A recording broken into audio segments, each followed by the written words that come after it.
中国和日本的外交风波也未收煞，美国国务院20日就主动发声来挺日本，强调美日同盟的承诺未改变，反对用武力改变台海现状。咱的总统赖清德呢，昨夜伫咧社群媒体顶头打出着假属实相片，连外国媒体也报道。自日本东京新宿的大楼顶到秋叶原上宽，拢有台湾人翕到电子看板顶头，正伫咧放咱总统赖清德正属实挺日本的新闻。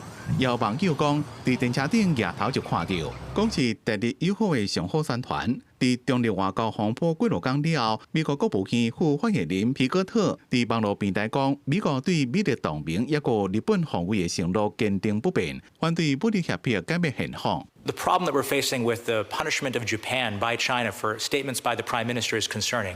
The United States has to stand with Japan because if we don't, no other country will stand with Taiwan. 前北京国安会官员杜如松伫咧国会听证会，希望川普政府应该予日本国家做支持。伫中国对日本施加压力的时阵，无应该撤走部署伫日本的美国地方中程飞弹系统。美国前国防部官员建议应该扩大美国在台协会边际加设施，关键任命 AIT 主席推上美台防务合作。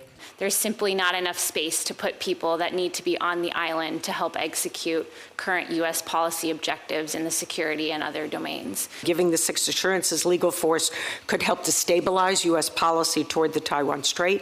对跨党派参议员提法案，要甲美国对台6项保证立法。长期研究台湾的美国学者葛莱仪表示赞成，伊讲会当帮助深化台美关系。另外，中美洲国家巴拿马的媒体报道，有10位跨党派国会议员本来这礼拜要访问台湾，因过互中国大使做了，无法度来。巴拿马外交部甲美国驻巴大使拢谴责。对于中国政府一再以蛮横无理的举措，试图影响他国内政，并阻止其他主权国家与我国正常交流互动，表达强烈谴责。虽然巴拿马伫咧2017年甲咱断交、甲中国建交，因过咱外交部强调，咱一直拢是用开放友好的立场，甲世界各国平等交往，也欢迎联动台湾的世界各国朋友来台湾访问。记者综合报道。